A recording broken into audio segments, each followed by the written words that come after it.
Welcome to day 9. So today is the day to do the thing. You know what to do, the thing. So even if you don't have a creative session blocked out today, all that I want you to do today as your little task is to encounter your medium.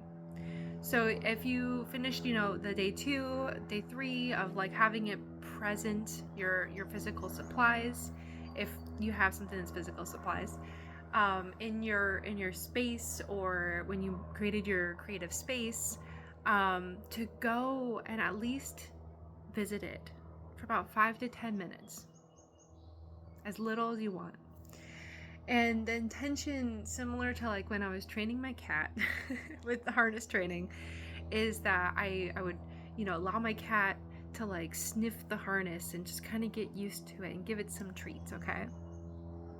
I'm not saying that you need to give yourself some chocolate or an ice cream cone after doing this, but you're more than welcome to. Like, yeah. But maybe either bring some of that routine that we talked about, that maybe you figured in like your creative kit, and just start to maybe do that for the first time, doing like a mini version of it, of like what that setup looks like, and then just sitting down with it. If you sit down with it, maybe you dance, but um just do a mini version of it. So if you're dancing, maybe do like one song. If you're sitting down to do either an art project or you're doing sewing, like maybe you could do like a small little thing. Maybe making like a little eye mask if you're sewing, or like a heat pad and stuff is a very simple thing that you don't need a pattern. You can even just grab a sock, just to like start to ease in, touching the waters. Um, if you're doing painting or drawing, like do just a mini little painting. See what it's like to set up your art stuff, and in a way that looks and feels creatively inviting for you.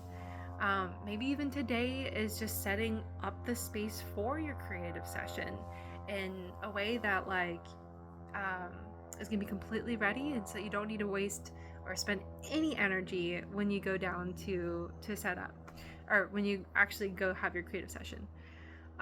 Maybe if you're playing guitar, you're tuning your guitar. Maybe you're making a sketch. So if you're like doing photography, maybe you're playing with the camera settings and stuff, and just taking a few photos, maybe around your house or of your favorite subject a little bit. So it doesn't have to be big. It doesn't have to be, overwhelming. It's not more than 10 20 minutes for the day. A minimum 5 to 10 if you can. We're just sniffing it out, just kind of working our way in that direction, and just starting to train and create the muscle memory for this beautiful new outlet and part of a new habit that you're creating, right? And yesterday we talked about all the nervous system and just how much energy it takes to start something new, especially when you have your own patterns, you have your own routine, right? Like, that's why we're taking it day by day, little bite size by bite size. I truly hope that this is helpful. And if you do create something a little bit tangible, small, and something that's tangible, maybe place it on your creative altar or your space that is your daily reflection of your intention this week, this month. All right, I will see you tomorrow.